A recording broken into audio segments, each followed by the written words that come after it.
All right. Hello, Krishna. Hello, Jung Yu. How are you? I'm doing great. How are you today? I am doing well. I'm doing well. You look fabulous as always. Thank you so much, brother. All right. Before we begin, I would like to really thank you for taking your time to be on this interview. We are going to start with some 5 questions uh, um, regarding icebreakers. Is that okay for you? Sounds great. All right. Number 1, swimming or skiing? Skiing, All right, skiing. Great. Number 2, dancing or singing? singing. Singing. Oh, All actually, I right. like dancing too. I think both.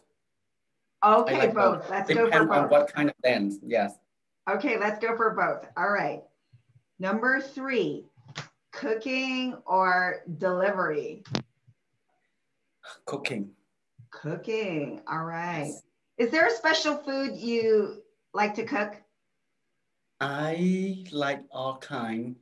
Um, I like ethnic food. I like try something new. I like food that has a lot of um, rich flavor, like a lot of spice and spicy. Okay. Anything spicy is good to me. Anything spicy is good. All right. So you like kimchi? Oh, I love kimchi.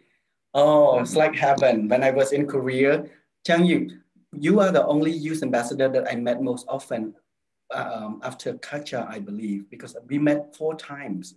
Right. We met 4 times in Seoul, right? Actually, yes. Also in the States.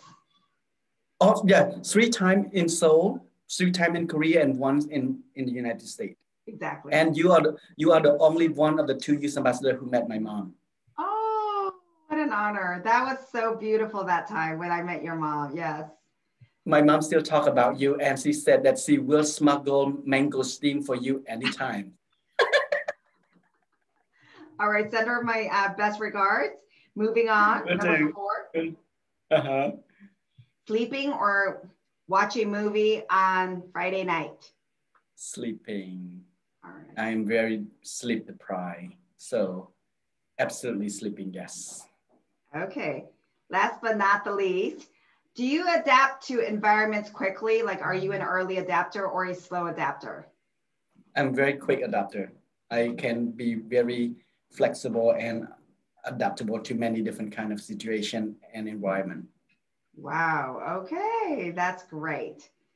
Well, let's go into our main interview. Please introduce yourself, where you live, your current position, or what you do, and anything else that would Oh, describe you. okay, myself, where I live, what I do, and stuff like that, right? Okay. Yes. Okay. Wow. Well, I am Krishna, a youth ambassador in 1998 from Cambodia. My goodness, time fly because it's been 22 years now, right? So I do sometimes really wonder, you know, um, through all this year about life of our friend youth ambassador and what happened to them after the program. And thank you so much, Young Yu, for doing this, really, because one of the things that I have been enjoying so much is hearing about our youth ambassador friend that you have interviewed so far, what happened to their life, what they do, and stuff like that. So I really appreciate it, and that really bring us a little bit more closer. So I really enjoy it.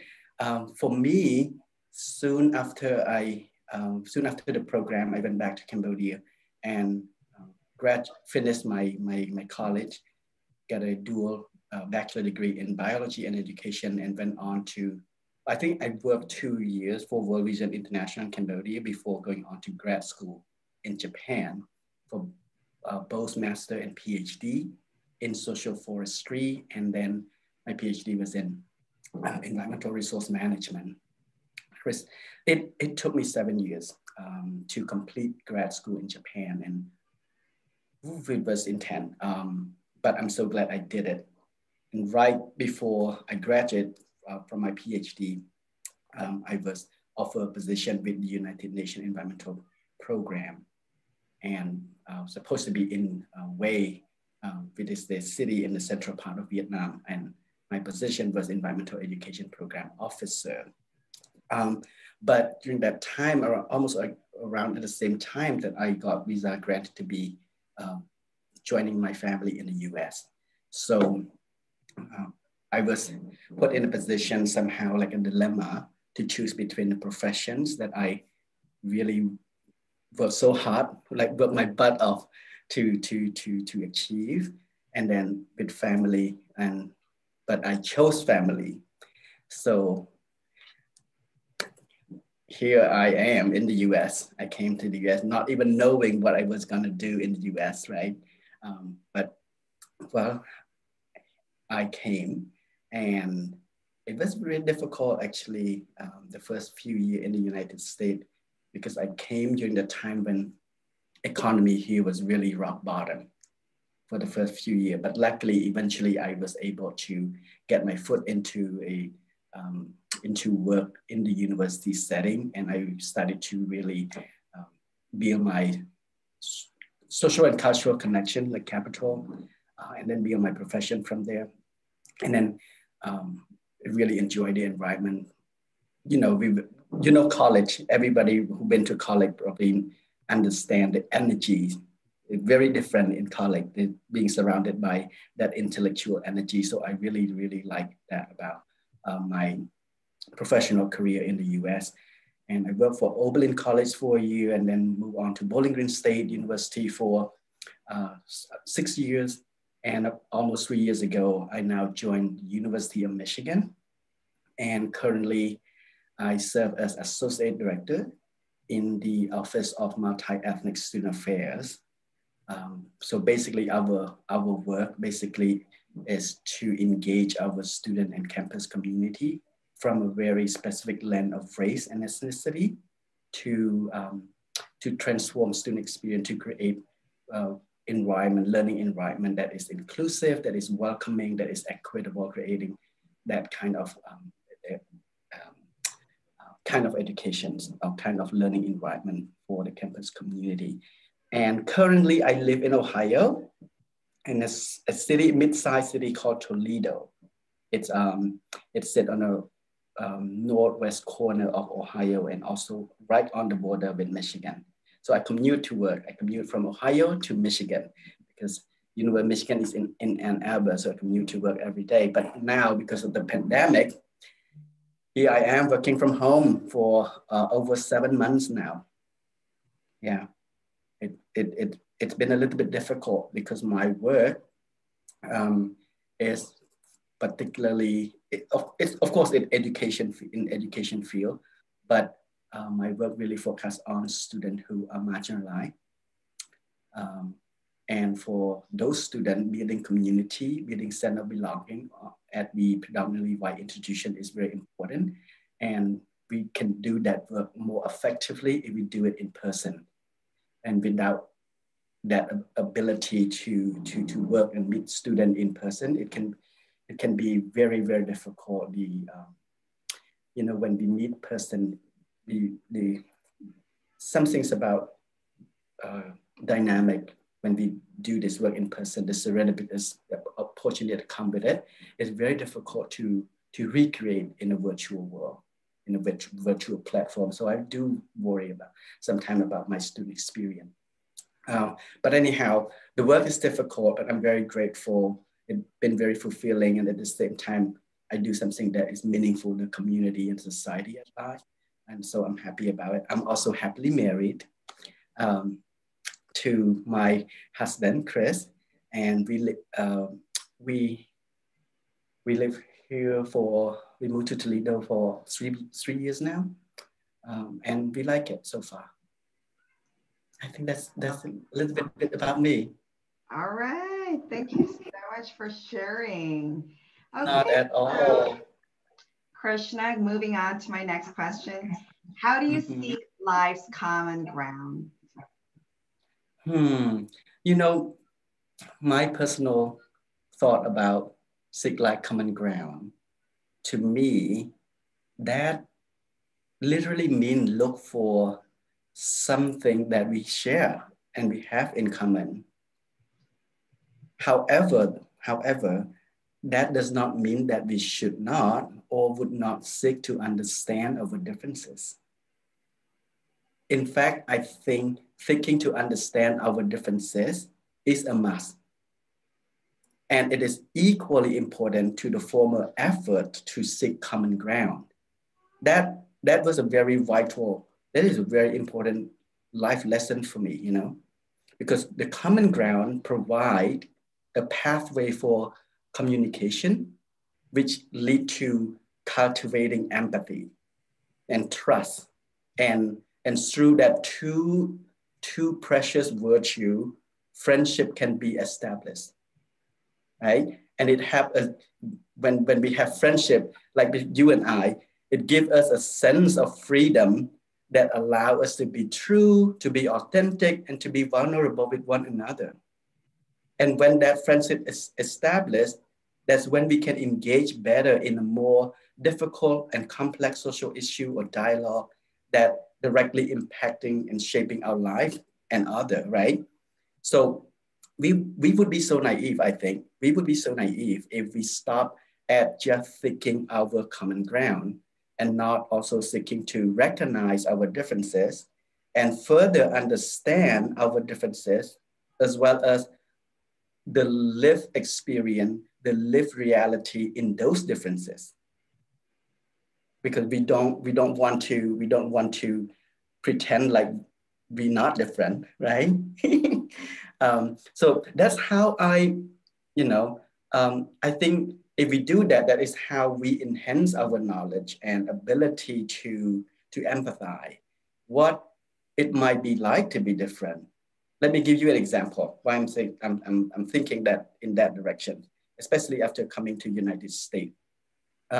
So the context is in the United States, but it can be relevant. The pattern can be very relevant to anywhere else in the world. But let me give you a very classic example.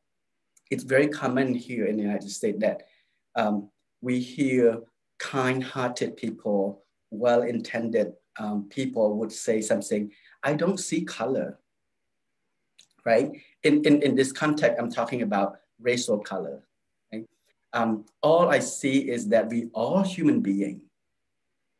I think so. The human being is what we share in common, right? We are all human. That's right. But what is right? But what is unsettling and naive about this type of understanding and expression is that people who express thought this way are oftentimes also don't realize that we don't see and recognize racism, colorisms is a problem. And thus they won't be able to know what it might be like to be a person of color living in a racialized skin color society.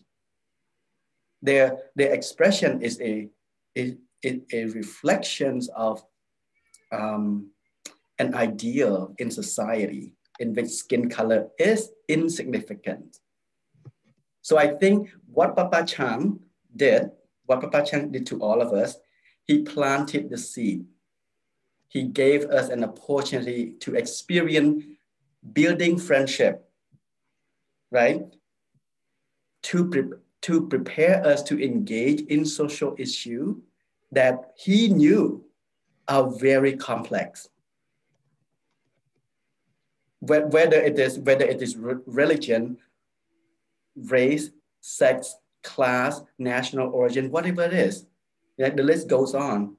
So the love, the care, the friendship, the empathy we have built from such a young age through the program actually would help us to be more effective, to be more productive in difficult dialogue and critical discourse, and actively engaging and exercising our civic responsibility as a responsible citizens, right?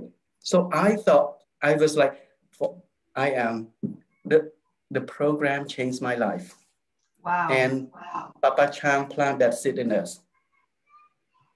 Wow, this is so that's wow. For me. That's how I think of Seek Life Common Ground mean to me. Wow, that is amazing, Krishna. Really, it really touched my heart now. And so, Oh, how do you, how would you define love then? mm, love. I think it's very hard to capture a definition of love, and love can mean very differently to different people as well. For me, I think a healthy conception of love is that it is a feeling that expresses itself in actions. We, we what we really feel is reflected in what we do. I think that is love for me. What we really feel is reflected in what we do. Sometimes for me, in order to understand love, my mind sometimes go to a different direction as well, is to also think about what would be considered the opposite of love. In order for me to understand love, I have to think what is not love. For example, and anything, I think the first thing that came up to my mind um, is that love is not expectation. If you expect something from somebody, is not love. In a sense, for example, just because I love the person, I don't expect that person to love me back, because the deepest beauty of love to me, the deepest beauty of love to me is how I act, and and it um, how to I try to put this. I have this in Khmer, by the way. I have this in my language. I need to translate this into English in a way that hopefully captures what what I'm thinking. Right. I So think you're just go back to the part where you don't expect someone to love you back yes, when you love someone. Yes. yes, because I think just um, because I love a person, I don't expect that they have to love me back, right? Because I think the deepest beauty of love is how my act, how my expression of love changed life. You see what I'm saying? Yes. Yes. In a good way, in a positive way. Right. Right. Hmm. I So I understand. think, yeah. Oh, I'm so glad you got it. So So I is it have, something you know, like, I don't know if I got this right, but Krishna, like if I love you and you don't love me back, it's okay because I gave out a positive energy and I gave you a positive effect. And in other ways, it would affect you in your life.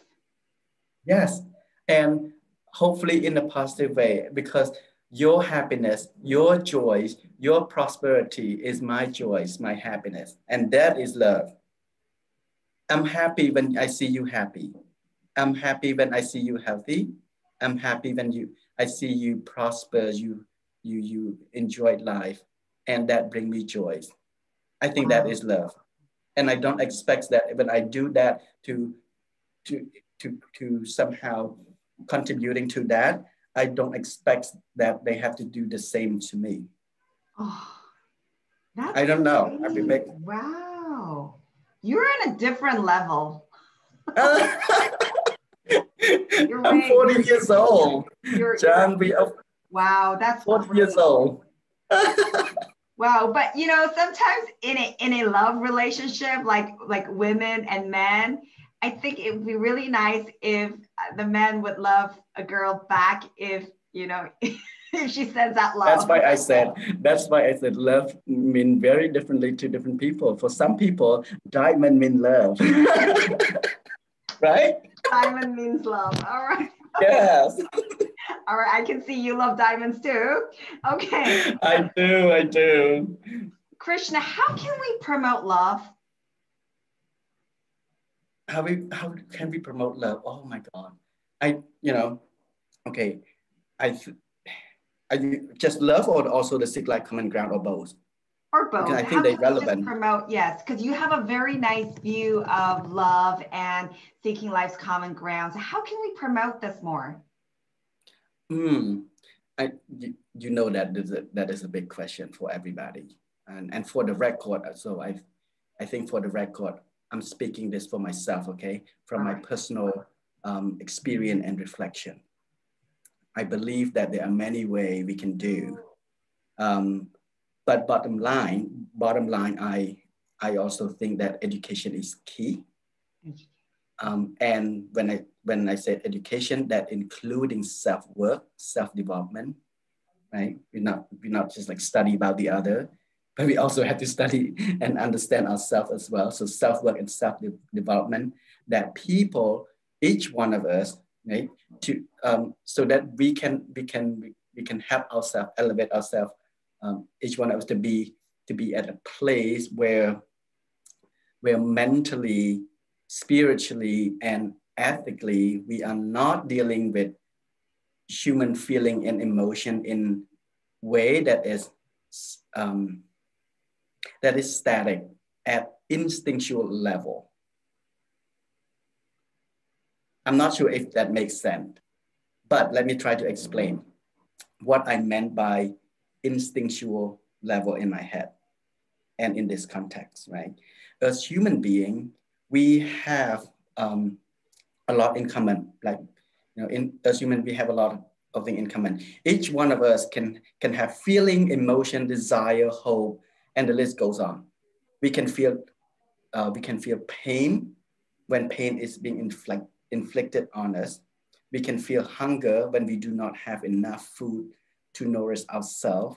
We cry and grieve when we experience loss, and all of that make us that the common thing that we that we share in common. But at the same time, they're also very instinctual, right? Very instinctual. But I think what I'm thinking in my head right now, instinctual in this context is also, how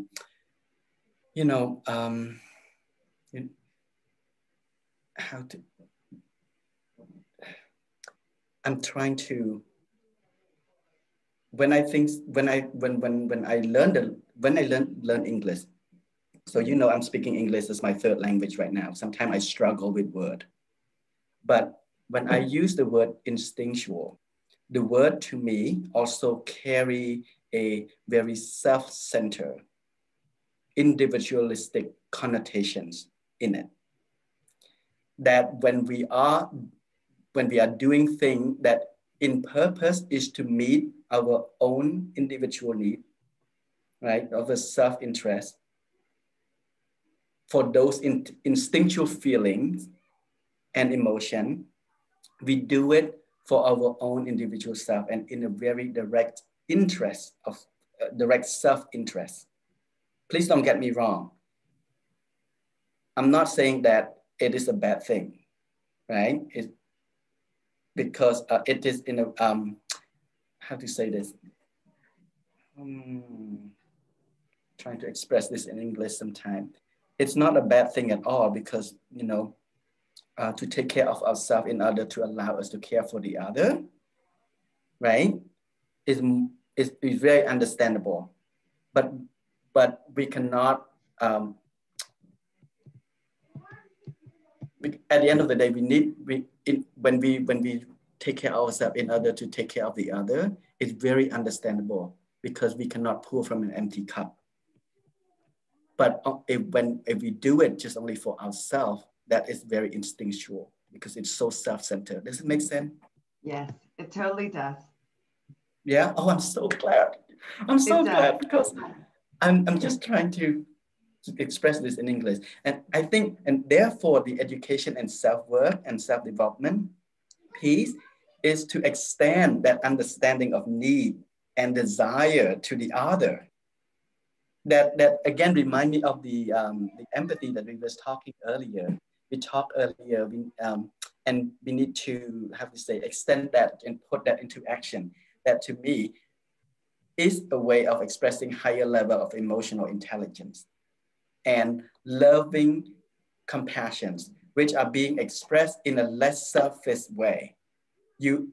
We manifest in way that if I want to be free myself, I would love the other to be free as well. If I want to love, I must allow other to love as well. And if I want to pursue happiness, I must allow other the right, the freedoms, the access, the opportunity to pursue their own happiness as well.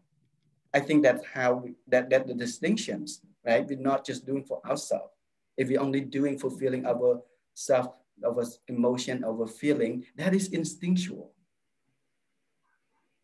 But empathy made us different, right? Because it allowed us to extend that to the other. Those So are the. I think let's just wrap this up. I think I have this feeling like in the Bible it would say, do to others what you want others to do for you. Yes, yes.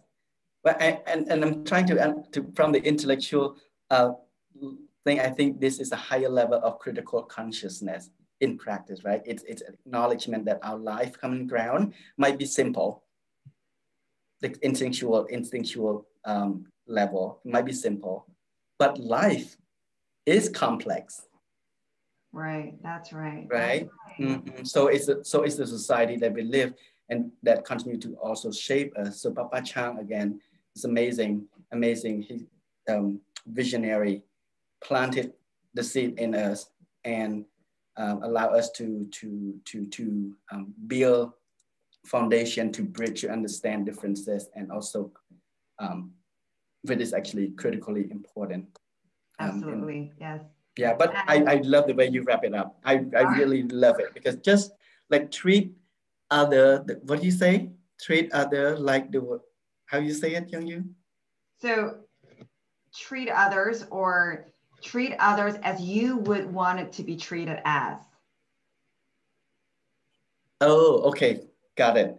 To do to others or act to others the way how you want them to act for you or how you want to be treated as. So if you want to have freedom, then give them freedom. If you want to be loved, then give them love. And if you want to be prosperous, then give them the prosperity.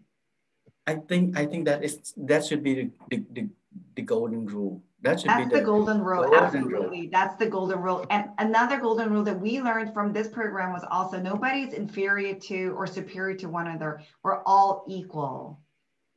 Okay, yeah. So regardless of what position you are or what possessions you have in your life, that doesn't really define who you are, because I think in the bottom level, we are all the same, but we're just very scared or afraid to show our vulnerability. But what I've noticed from you for 22 years, you really don't care about how people judge you, and you try to be yourself. And the biggest strength that you have is I feel very comfortable talking to you. So when I need comfort, I will call you up. And how do you do that? Oh my goodness. I think it comes with age as well. I think I don't give too much shit about. You're still young. Yeah, 40 and 22 right here, 22 in my heart. But I don't give too much shit about what people think about me. I used to care a lot about what people think about me when I was younger, but I become less and less. I become careless as I get older. But I don't think it happened naturally. I think it has something to do with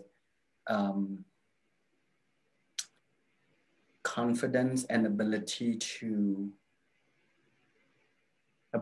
be authentic, ability to be vulnerable, because you know how this is actually not my word, but it's the word by Brene Brown, who wrote a book about the power of vulnerability, that how we see being vulnerable, being honest, being authentic is weakness, because people can use that against us.